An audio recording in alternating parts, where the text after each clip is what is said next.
السلام علیکم دوستو، آج میں نے بات کرنی ہے بڑی امپورٹنٹ ایک موضوع پہ، آرٹیکل پاکستان کے آئین کے آرٹیکل 24 اور آرٹیکل 224 اور آرٹیکل 218 پر۔ آج قومی اسمبلی کا اجلاس ہو رہا تھا تو میں نے بھی کچھ اسپیچز سنی، اس میں ہمارے پرائم منسٹر پردھان منتری صاحب کی تقریر بھی میں نے سنی، اور خاص طور پہ جو وزیر ہے ہمارا قانون کا، اس کی اعظم نذیر تارڑ، اسی تقریر بھی سنی۔ تو بعد میں نے کانسٹیٹیوشن یہ میرے پاس پڑھا ہے، تو اتنی لمبی چوڑی تقریر کی ہے وزیر قانون صاحب نے، اور اس نے تیرہ ڈنگیاں ماری ہیں، وہ بالکل جھوٹ کہہ رہا ہے۔ اور آئین کا بھی کچھ خدا کا خوف کرو، آئین میں کیا لکھا ہے؟ میں نے ایک چیز، اس نے آئین میں جو کچھ کہا ہے، اس نے ایک تو بات یہ کہا ہے کہ آرٹیکل 218 کو دیکھا جائے، آرٹیکل 224 کے آئینے میں دیکھا جائے۔ تو آرٹیکل 218 اور آرٹیکل 224 بالکل مختلف چیزیں ہیں، اس میں دو بالکل مختلف موضوعات ہیں، دو مختلف چیزوں پر ہیں، ان کے موضوعات ہی مختلف ہیں۔ تو آپ ان دونوں کو ایسے گڈ مڈ کر کے کیسے دیکھ سکتے ہو؟ آپ کا مسئلہ ہے سپریم کورٹ کے ساتھ، تو وہ اور مسئلہ ہے، اس میں ان چیزوں کو تم کس لیے لا رہے ہو خدا کے بندے؟ تو میں نے کہا دوستوں کے ساتھ بھی کہ اس نے اس قدر جھوٹ بولے ہیں، وہ بھائی منہ ٹیڑے کر کر کے تم انگریزیاں نہ بولو اس ملک کے سادہ لو عوام کے ساتھ۔ عام آدمی کانسٹیٹیوشن کو نہ پڑھتا ہے نہ سمجھتا ہے۔ تو میں ذرا پہلے تو میں آپ کو بتا دوں، بعد میں اپنی رائے دوں گا۔ میری رائے کے بلکہ دینے سے پہلے ہی آپ خود ہی ایک رائے قائم کر چکے ہوں گے انشاءاللہ، ذرا توجہ سے سنیے گا۔ تو پہلے تو یہ میرے ہاتھ میں اس وقت ہے، میں نے اچھا کر کے ویسے تھوڑا سا پڑھا بھی ہے، یہ کانسٹیٹیوشن پاکستان کا آئین ہے۔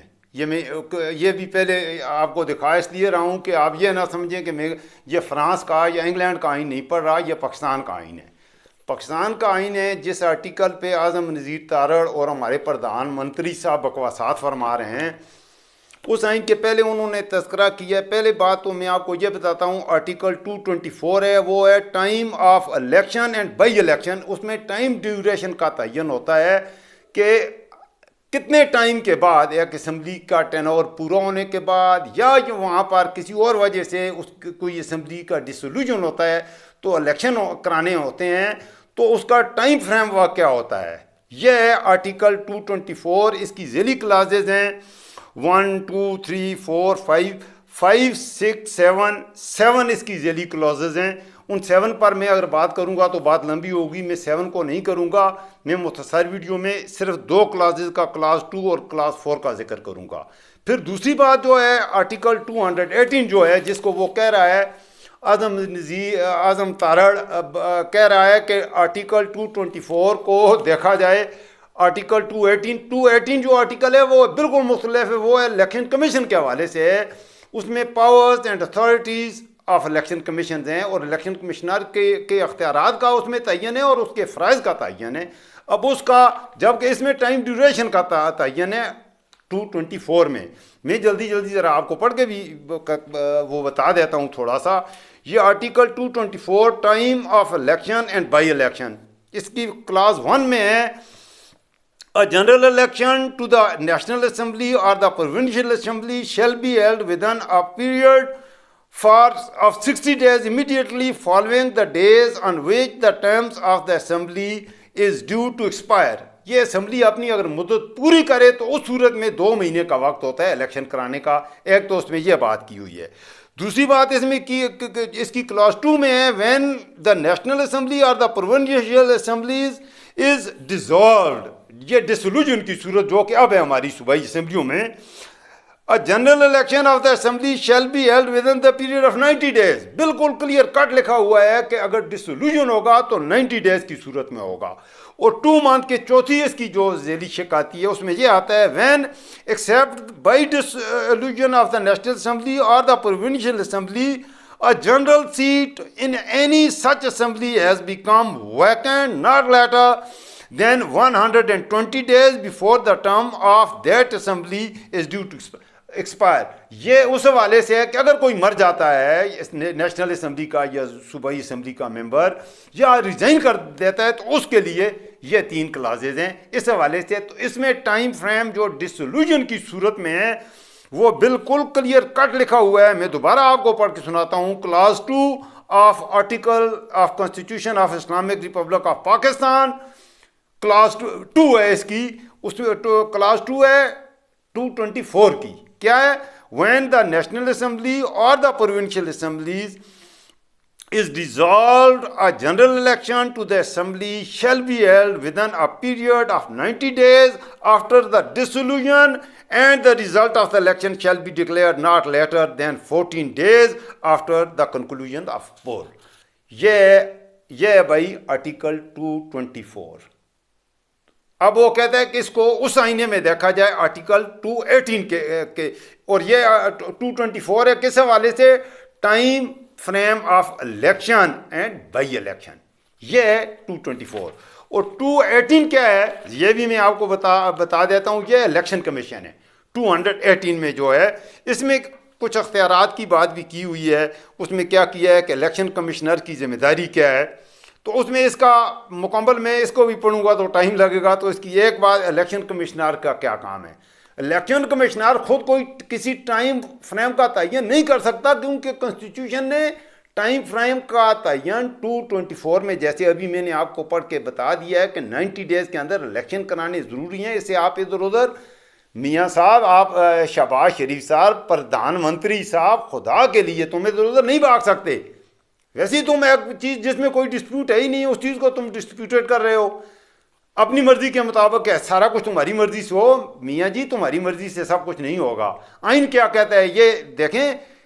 یہ جیسے بھی ہے یہ ایک ایسی ڈاکومنٹ ہے, آئین ایسی ڈاکومنٹ ہے, اس پہ تو آپ کو اس کو فالو کرنا ہوگا. اب اس میں جو الیکشن کمیشن کی کیا ذمہ داری ہوتی ہے, اٹ شیل بی ڈیوٹی. اب جب الیکشن کا ٹائم فریم کا تعین ہو گیا, اب الیکشن وہ کرائے گا. وہ کیا کرے گا؟ الیکشن کمشنر کی کیا ذمہ داری آ رہی ہے. اس کے اختیارات پہ میں بات نہیں کرتا, میں اس کی ذمہ داری پہ بات کر رہا ہوں, الیکشن کمیشن کی.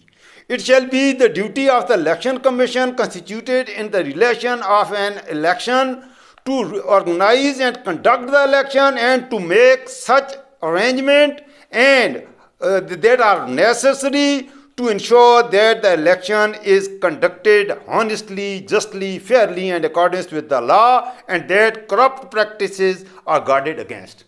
الیکشن کمیشن کی یہ ذمہ داری ہے کہ وہ اپنا الیکشن کرائے. اور حکومت کی کیا ذمہ داری ہے؟ حکومت کی ذمہ داری یہ ہوتی ہے دوستو کہ آپ الیکشن کمیشن کو وہ فضا پرووائڈ کریں. اس میں سیکورٹی کا مسئلہ بھی ہے. سب سے پہلی بات تو بجٹ کی ہے, جیسے کہ ان کی ڈیمانڈ ہے کہ الیکشن کے لیے ہمیں 20 ارب وہ چاہیے. حکومت کی ذمہ داری ہے وہ دے. اسمبلیاں ڈیزالو ہو چکی ہیں, حکومت کے بغیر تو ملک کا نظام نہیں چل سکتا, لہذا آپ کو 20 ارب دینے پڑیں گے. اور دوسری بات یہ ہے, یہ بہانے بنانے والی باتیں ہیں. آپ دوسرا جس چیز پہ بہت ہی زیادہ ہمارا KPK کا گورنر اور پنجاب کی جو کیئر ٹیکر گورنمنٹ, تو اسے ہم کہہ ہی نہیں سکتے کیونکہ یہ غیر جانبدار حکومتیں نہیں ہیں, نہ KPK میں ہیں نہ پنجاب میں ہیں جہاں پر الیکشن ہونے ہیں. یہ بالکل جانبدار حکومتیں ہیں. بلکہ جانبدار حکومتیں کیا ہیں, یہ ان کے پالتو رکھے ہوئے نوکر ٹائپ کے لوگ ہیں جو جن کو آپ نے کیئر ٹیکر کا نام دے دیا. یا ٹیکر ایسی باتیں کرتے ہیں کہ وہ الیکشن سے آئین کو وائلیٹ کر رہے ہیں, وہ آئین کو ہی نہیں مان رہے. آئین کہتا ہے 90 ڈیز کے اندر الیکشن کراؤ, وہ کہتے ہیں حالات نہیں ہیں.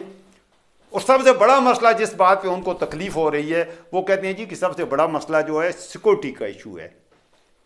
خدا کے بندو, سیکورٹی کے ایشوز تو ہیں ہی نہیں اس وقت. تو ملک میں اس طرح کی کوئی بدامنی نہیں ہے. مہنگائی ہے, گورنمنٹ کی مس مینجمنٹ ہے, بیڈ گورننس ہے, اس وجہ سے ملک کے حالات ہیں. آٹا لیتے ہوئے خواتین مر رہی ہیں, 15 لوگ ابھی تک مر چکے ہیں. تو یار یہ مس گورن ہو رہی ہے, یہ چیزیں تو ٹھیک ہے ہو رہی ہیں, سیکورٹی کا مسئلہ کہاں سے آ گیا؟ آپ کہہ رہے ہیں کہ ملک میں سیکورٹی کے حالات میں کیا ہم کسی جنگ میں ہیں؟ پاکستان اس وقت تو کسی جنگ میں نہیں ہے. پہلے اس وقت الیکشن ہو رہے تھے جب اس وقت سیکورٹی ایشوز کچھ تھے. افغانستان میں ہمارے پڑوس میں جنگ تھی, پاکستان میں بھی کبھی دھماکے ہو رہے تھے. آج کل تو الحمدللہ کوئی دھماکے بھی نہیں ہو رہے, انتہائی پرامن حالات ہیں. ایک مہنگائی ہے, عوام اس کی زد میں آ کے اس کو ایسا رگڑا لگا ہوا ہے, عوام کسی اور چیز کے بارے میں تو سوچ ہی نہیں پاکستان کی. اس وقت آپ نے پاکستان کے عوام کو اور کچھ سوچنے کے قابل ہی نہیں چھوڑا کہ وہ آئین کو دیکھیں, قانون کیا کہتا ہے, قانون کو دیکھیں, آئین کو دیکھیں, یا کسی اور چیز پر سوچ کریں. ان بیچاروں کی تو آپ نے, غریب عوام کی تو آپ نے کمر توڑ دی ہے مہنگائی سے ہی. وہ کیا کرے گی؟ اس میں کوئی مسئلہ نہیں ہے. اور اگر کوئی مسئلہ ہے تو یہ حکومت وقت کا کام ہے کہ وہ سیکورٹی اگر کوئی مسئلہ ہے تو سیکورٹی میئرز ہیں تو اس کا وہ حل تلاش کرے. یہ حکومت وقت کی ذمہ داری ہوتی ہے. ایک تو یہ بات ہے.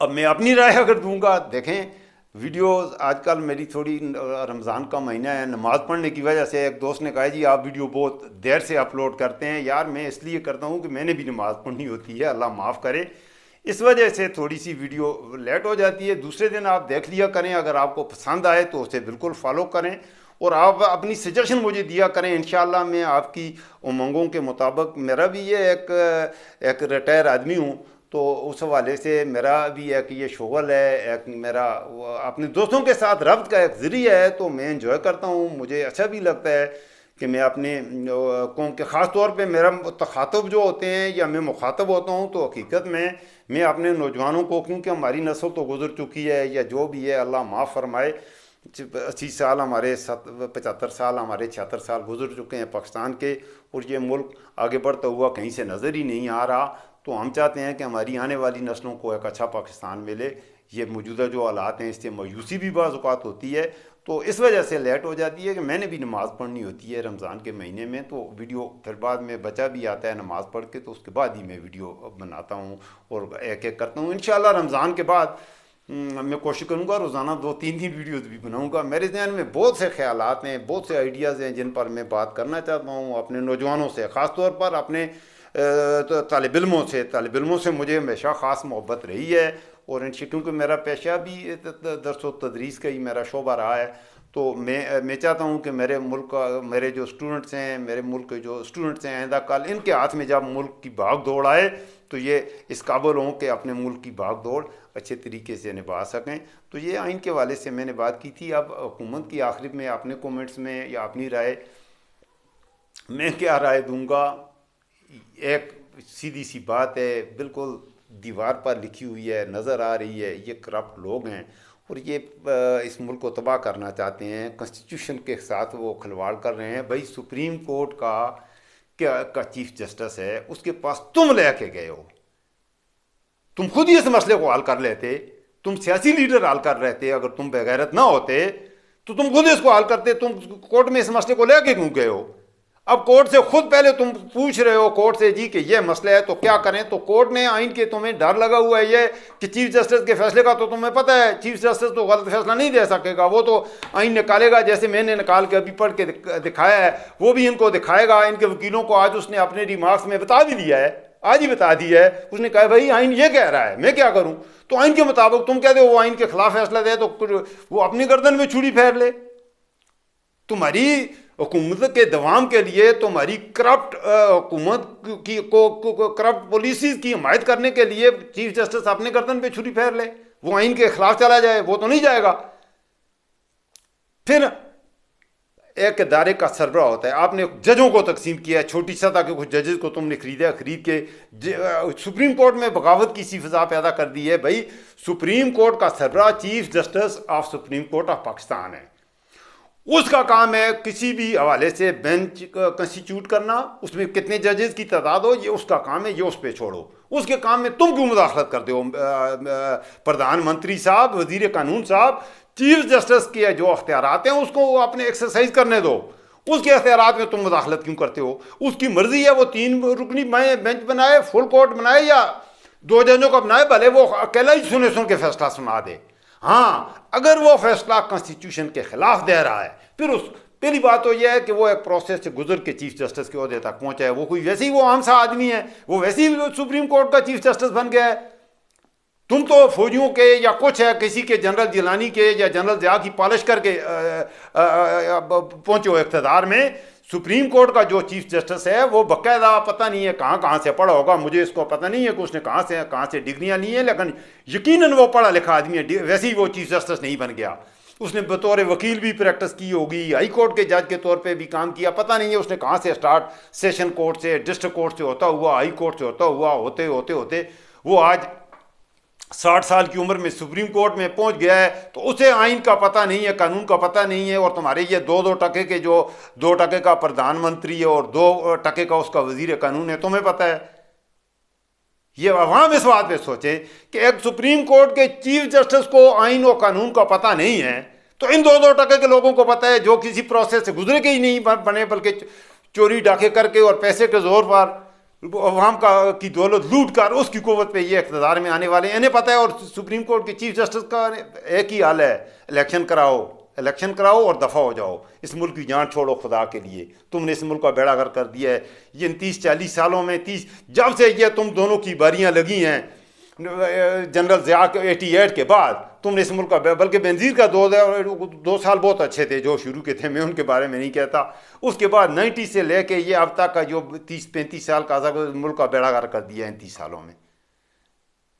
جو کچھ میں نے عرض کرنا تھا کر دیا، اپنا خیال رکھیے گا۔ آپ کا اپنا ابن اسکندر خان۔ السلام علیکم ورحمۃ اللہ وبرکاتہ۔ Thank you very much.